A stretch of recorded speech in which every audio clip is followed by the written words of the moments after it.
the stage, my new best friend, all the way from California. Please put your hands together for Perla Otto!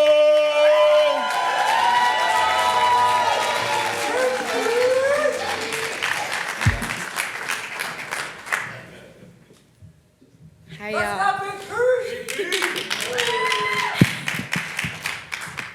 Hello, y'all.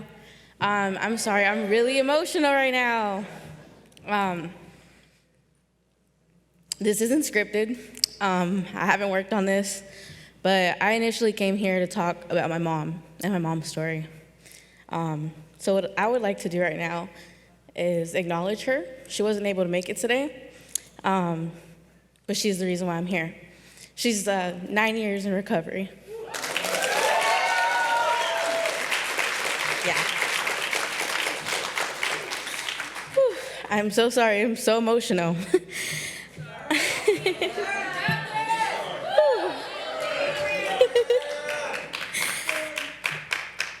Yeah, thank you, Mom.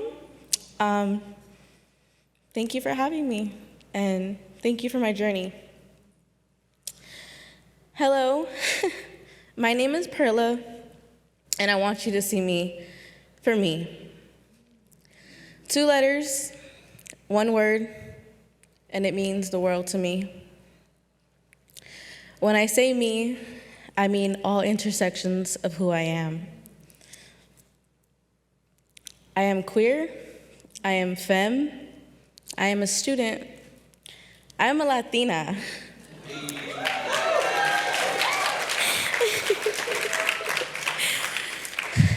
I am also an advocate and a daughter of a loving mother who is in recovery.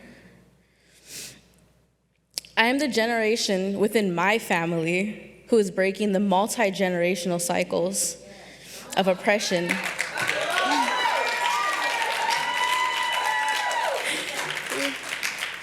Some of those oppressions being mental health, substance use, and homelessness.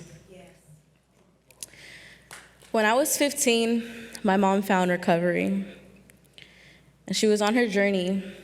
For me, that meant we were finally safe. I was unaware of what was to come. My mom was and is resilient and always made miracles happen. I'll still never understand that till this day. She was never able to create a stable home for us. I grew up constantly moving from city to city, school to school, and state to state, California to Texas. Woo woo. As I moved around, trails of me were left behind. I eventually found myself in the TAY system. For those of you who are not familiar with that is, it is the Transitional Age Youth Homeless System, servicing 18 to 24-year-olds. By the way, I'm 21 years old. The very first shelter I lived in was called Opportunity House. I laugh because it didn't provide me with much opportunity. It was for homeless college students. At 20, I found myself at the LA LGBT Center, a TAY shelter. Every shelter is different. They all look different. They all even smell different, and they definitely feel different.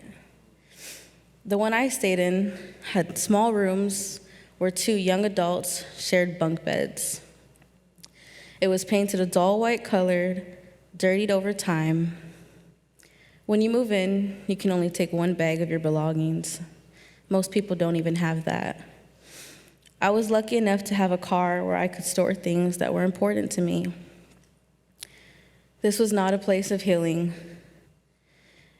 What I learned is being in a shelter can expose you to people with untreated mental illnesses while you're dealing with your own. People who are still living through unthinkable trauma, as was I, as was you. It is also a place where substance abuse runs rampant. It was a place where my substance use started. But that's not the entire story. I was only allowed to stay there for 60 days. At the time, I didn't know this was the beginning to my journey of recovery. After 2 weeks at the next shelter, I experienced an unthinkable trauma that I'd rather not share today. But needless to say, it was one of the worst things that could have happened to any person. What I do want to talk about is the care that I received from the staff at my previous shelter, the center. Once they had been made aware of my experience, they supported me in a way that I have never been supported before. They supported me emotionally by sitting with me, holding me when I needed to be held. It's something I've never felt. It's something I didn't have. They were always making sure that there was someone there to check on me. They went with me to appointments so I wouldn't have to face my recovery alone. Most importantly, they got me housing. I now didn't have to move every 30 days or every 2 weeks. For the first time in my teenage or adult life, I knew I was going to be in the same place for 2 years.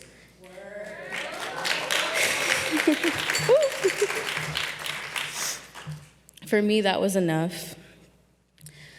I then realized home wasn't a structure. It was a feeling, it was a connection, and it was more than I ever imagined it could be. I had home all along. I had it within my mother. I had it in the staff, in my community that unconditionally supported me. And honestly, I had it within myself. Home no longer was a space. It was a feeling. And I stepped into that feeling.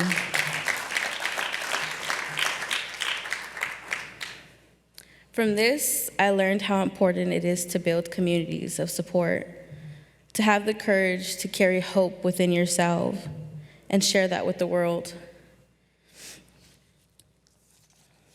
I learned that if you intervene early enough and provide people with coping skills, authenticity, and safe spaces, you break generational cycles of trauma.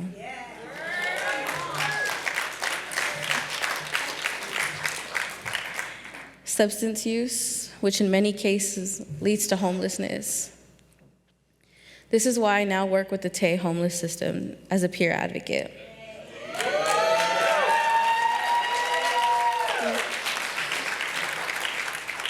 I have the opportunity to work alongside the same people that supported me in my darkest times and in my journey. I now advocate for those who haven't found their voices yet and who are still finding their way to recovery. And I help uplift the voices of the young adults facing homelessness, substance use disorder, and mental health. This is also why I attend school full-time, so that I can become a substance use counselor in the Tay shelters and help break that stigma.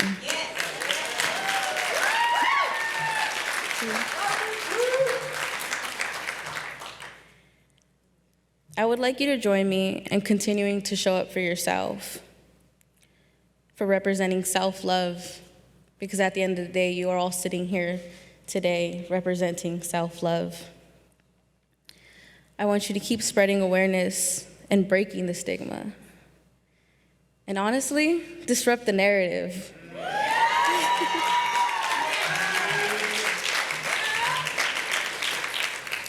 Disrupt the narrative that society has placed on you, that stigma has placed on you.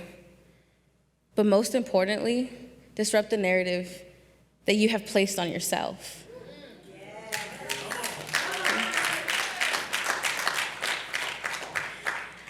I also wanted to thank all of those that have been there for somebody like me when we needed you the most.